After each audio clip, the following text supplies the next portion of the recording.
Hello students. So next is question number 14.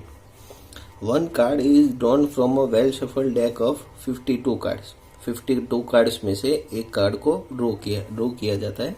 Find the probability of getting. आपको 6 question पूछे. A king of red colour, face card, red face card, jack of hearts, spade and queen of diamonds. तो हमें पता है कि total 4 types के cards होते हैं. Spades, clubs, hearts and diamonds. उसमें जो हार्ट और डायमंड है वो रेड कलर के होते हैं और स्पेड्स और क्लब जो है वो ब्लैक कलर के होते हैं. और ये भी पता है कि फेस कार्ड हमारे पास टोटल 12 होते हैं. फेस कार्ड यानी जिसके अंदर फेस आपको दिखता है वो, यानी jack, queen and king. Now suppose first one, event A, a king of red colour, red colour का किंग. तो हमें पता है कि रेड कलर के कौन कौन से होते हैं, हार्ट्स और डायमंड्स. दोनों के अंदर एक एक किंग होता है. तो number of red colour kings is equal to 2. Heart का 1 और डायमंड का 1, यानी टोटल फेवरेबल आउटकम्स हो जाएंगे हमारे 2. और टोटल आउटकम्स यानी टोटल कार्ड्स हमारे पास कितने हैं, 52. तो 2 1 जा 2 एंड 26 2 जा 52. 2 2 cut. So answer is 1/26. Next one is face card. तो फेस कार्ड हमारे पास टोटल 12 होते. 3 स्पेड्स के, 3 क्लब्स के, 3 hearts and 3 diamonds. So total 12 face cards. So favorable outcomes is equal to 12. Total outcomes 52. 3 4s are 12. 13 4s are 52. 4 4 cut. So answer is 3/13. Now event C. A red face card. Red face card मतलब red colour का face card. तो red colour के face card तो हमारे पास 2 types के red colour के cards है. तो 3 फेस कार्ड हार्ट्स के और 3 फेस कार्ड डायमंड के, यानी टोटल हो गए 6.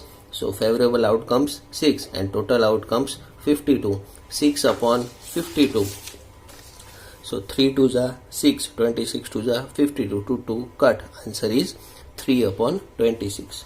Now event D. Next one is jack of hearts. तो हमें पता है कि कोई भी एक के अंदर एक ही जैक होता है. So number of jack of hearts, hearts का जैक कितना होगा, 1. तो favourable outcome 1 and total outcome 52. So answer is 1/52. Next one is spade. तो हमें पता है कि नंबर ऑफ स्पेड्स के कार्ड कितने होते हैं, 13. सबके 13 होते हैं. हार्ट्स के भी 13, डायमंड्स के भी 13, क्लब्स के भी 13 और स्पेड्स के भी 13. So favorable outcomes 13 and total outcomes 52. 13 4s are 52. So answer is 1/4. Next one is queen of diamonds. तो diamonds की एक ही queen होती है, यानी number of queen of diamond is equal to 1. So favorable outcome 1 and total outcome 52. So answer is 1/52. Next one is now question number 15. अब ये question खास समझना है. 5 कार्ड्स है हमारे पास, 10, jack, queen, king and ace. Are well shuffled with their face downwards. उसको shuffle किया जाता है. 1 card is then pick up at random. अब देखिए हमारे पास यहाँ पर 5 कार्ड्स ही है, इसलिए हमारे टोटल आउटकम्स हो जाएंगे 5. तो what is the probability that card is the queen. अगर हमने कार्ड पिकअप किया तो उसकी प्रोबेबिलिटी फाइंड करो कि हमें क्वीन मिल रही. तो सपोज इवेंट ए में कार्ड क्वीन है, टोटल आउटकम हो जाएंगे 5, क्योंकि हमारे पास ये 5 कार्ड है इसलिए. और फेवरेबल आउटकम्स उसमें से हमें सिर्फ क्वीन ही निकालनी, इसलिए फेवरेबल आउटकम हो जाएगा 1. तो favourable outcome 1, total outcome 5. So answer is 1/5. अब सेकंड क्वेश्चन को ध्यान से समझो. If the queen is drawn, queen को ड्रॉ किया गया, मतलब हमने क्वीन ड्रॉ करने की प्रोबेबिलिटी फाइंड की और जो ड्रॉ हुई वो भी क्वीन ही हुई. तो क्वीन को ड्रॉ कर दिया एंड पुट असाइड, और उसको हमने साइड में रख दिए। अब पहले हमारे पास कितने कार्ड्स थे? 5, उसमें से हमने क्वीन को ड्रॉ कर लिया और उसको साइड में रख दिया, यानी हमारे पास अब शफल करने के लिए कितने कार्ड्स बचेंगे? 4 कार्ड्स ही बचेंगे। तो जो 4 कार्ड्स बचेंगे, इसलिए हमारे टोटल आउटकम्स 5 की जगह पर कितने हो जाएंगे? 4। ओके, और अब जो बाकी के कार्ड बचे, बाकी के कार्ड कौन कौन से बचे? तो क्वीन निकल गई, इसलिए अब बाकी कार्ड बचे 10, जैक, किंग एंड एस। अब उसमें से हमें जो कार्ड पिकअप करने की प्रोबेबिलिटी फाइंड करनी है, वो फाइंड करनी है एस की। तो suppose card is the ace, तो एस तो केवल एक ही है, so favourable outcome is equal to 1 and total outcome पहले 5 थे, अब 4 हो गए, तो 5 - 1 is equal to 4, so answer is 1/4।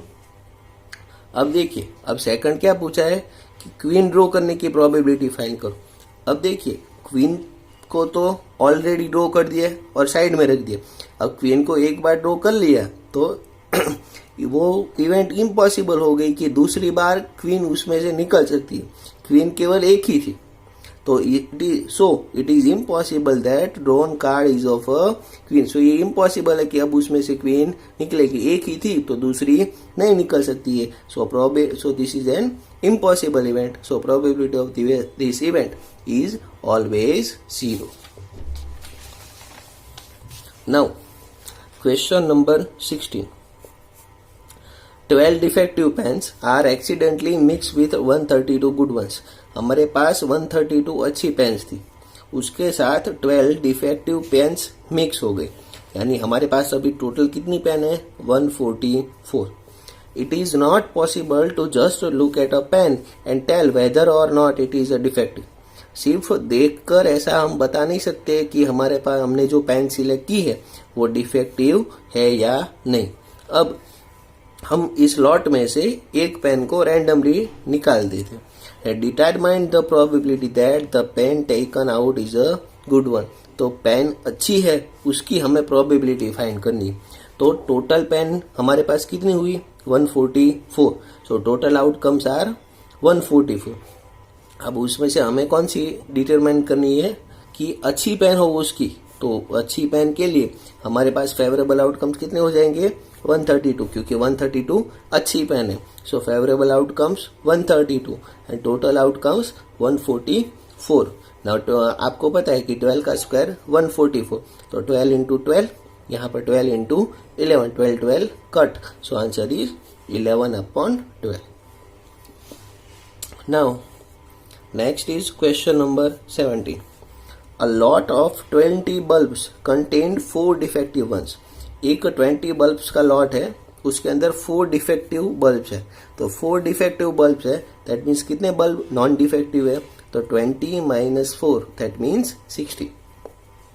Now 1 bulb is drawn at random from the lot. अब लॉट में से एक बल्ब को रैंडमली निकाला जाता है। Now what is the probability that the bulb is defective? ये फर्स्ट क्वेश्चन है, अभी से फर्स्ट क्वेश्चन को देखते हैं। Now what is the probability that bulb is defective? तो हमारे पास डिफेक्टिव बल्ब्स 4 थे, तो नॉन डिफेक्टिव बल्ब्स कितने हो गए? तो 20 - 4, दैट मीन्स 16। तो नॉन डिफेक्टिव बल्ब्स हो गए 16 और डिफेक्टिव बल्ब्स हो गए 4। सो टोटल हमारे पास टोटल बल्ब कितने हैं? तो हमारे पास टोटल 20 बल्ब्स है। Now suppose event A the bulb is defective, तो डिफेक्टिव बल्ब कितने हैं? 4, इसलिए favourable outcomes 4। So favourable outcomes 4 and total outcomes 20। 4 × 5 = 20, so answer is 1/5। Okay, ये हो गया फर्स्ट क्वेश्चन का आंसर। अब सेकंड को जरा ध्यान से समझो। सपोज द बल्ब, अभी ये जो फर्स्ट क्वेश्चन था, the bulb drawn in question 1 is not defective. अभी हमें डिफेक्टिव निकालना था, लेकिन क्वेश्चन 1 के अंदर जो बल्ब निकला वो नॉट डिफेक्टिव निकला, नॉन डिफेक्टिव बल्ब निकला, एंड इज नॉट रिप्लेस, और अब उसको दूसरी बार रिप्लेस भी नहीं किया गया। मतलब ऐसा हुआ कि जो नॉन डिफेक्टिव बल्ब निकला उसको साइड में रख दिया गया। तो पहले हमारे पास टोटल 20 बल्ब्स थे, उसमें से 16 नॉन डिफेक्टिव थे। 20 बल्ब्स में से 16 नॉन डिफेक्टिव थे और उस 16 में से भी हमने एक को निकाल दिया, तो 16 की जगह पर अब नॉन डिफेक्टिव बल्ब्स कितने हो गए 15, और टोटल जो हमारे पास 20 बल्ब्स थे उसमें से भी एक कम हो गए, इसलिए उसमें कितने बल्ब्स हो गए 19। तो टोटल अब हमारे पास हो गए 19 और नॉन डिफेक्टिव बल्ब हो गए 15। ये 15 क्यों हो गए? क्योंकि हमने जो क्वेश्चन 1 के अंदर निकाला था वो नॉन डिफेक्टिव बल्ब निकला, इसलिए अब एक नॉन डिफेक्टिव बल्ब साइड में रख दिया गया और फिर इसलिए 16 में से 15 हो गया और टोटल जो 20 थे उसमें से 19 हो गए। तो now one bulb is drawn at random from the rest. अब जो बाकी बचे उसमें से एक बल्ब को ड्रॉ किया गया। Now what is the probability that this bulb is not defective. तो अब ये बल्ब नॉन डिफेक्टिव है उसकी प्रोबेबिलिटी फाइंड करो। तो number of non defective bulbs पहले 16 थे उसमें से एक कम हो गया यानी 15, और टोटल आउटकम्स पहले 20 थे उसमें से भी एक कम हो गया सो 19। तो सपोज इवेंट बी के अंदर बल्ब जो है वो नॉन डिफेक्टिव है, तो favourable outcomes 15 and total outcomes 19। So answer is 15/90। Okay, so that's all about today. Next lecture we will study further.